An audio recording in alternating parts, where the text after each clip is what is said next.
अति सहजरे आज बनैबा पनीर टिक्का। चलतु स्टार्ट करवा आजिर रेसिपी को। ता पूर्व पनीर टिक्का पाई स्क्वायर साइज रो पियाज को काटिबा को पड़े। पियाजटा केमिति स्क्वायर साइज रो बाहरिबो चलतु देखि नेबा। मु एठी गोटे पियाज को दी फाड़ करि नेछि। नेक्स्ट ता दी साइड रो आपण टिके टिके करि काटि नेबे। तापर से आपे आपे गोटे गोटे लेयर आराम से बाहरी जीवो। या भितरे मो चैनल को आपण जदि सब्सक्राइब करिनांती ताले प्लीज सब्सक्राइब कर दियंतु। साइड रे थिबा बेल आइकन को ऑल सिलेक्ट कर दियंतु। चलंतु एबे स्टार्ट करिबा आजिर रेसिपी को। प्रथमे पनीर को स्क्वायर साइज रो काटि कि मो नेछि। प्याज को स्क्वायर साइज नेछि। कैप्सिकम ता सहित आपण कैप्सिकम रो तीनोटी कलर आसुची आपण जोटा भी यूज करि परिबे। फास्ट आमे गोटे बाउल नेबा।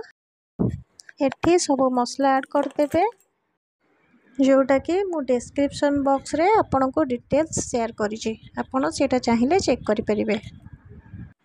एबे आमे ऐड करिबा कटा जाइथिबा प्याज, स्क्वायर साइज रो कटा जाइथिबा कैप्सिकम को, स्क्वायर साइज रो कटा जाइथिबा पनीर को भी ऐड करिबे।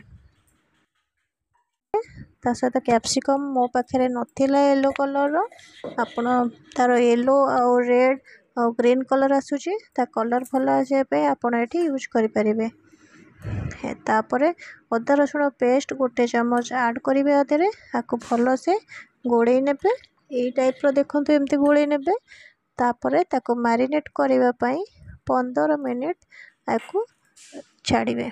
15 मिनिट परे आपण स्टार्ट करिवे। एबे आमे पैन को गरम कर दबा टिके तेल देकी।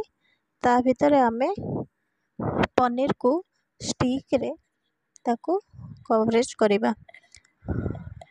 देखंतु फास्ट गोटे पनीर नेबे। तापरे गोटे प्याज। तापरे आपण आपण अनुसार जेमती खाए को पनीर पाखरे आपण जदि कैप्सिकम खाए को भल पाइबे ताले कैप्सिकम देबे। ताले तापरे प्याज भी देई परिबे। फास्ट प्याज भी ऐड करिकि पनीर ऐड करिबे। तापरे गोटे प्याज देई परिबे। आपण को अनुसार जेमिति खाइबा को भल लागे सेमिति ताकू बनेबे। एबे कुक हेबा पई पूरा रेडी हे गेला। एबे चलंतु हमें याकू पैन रे टिके अल्प तेल देकी याकू रोस्ट करिबा। जोटा कि आपण एठी चाहिए आपण रोस्ट भी करि परिबे। म एठी अल्प तेल देकी ना एई उपाय रे करिछि। देखंतु एबे ऑलरेडी रेडी हे गेलानी हमर पनीर टिक्का। एबे चलंतु आमे सर्व करिबा।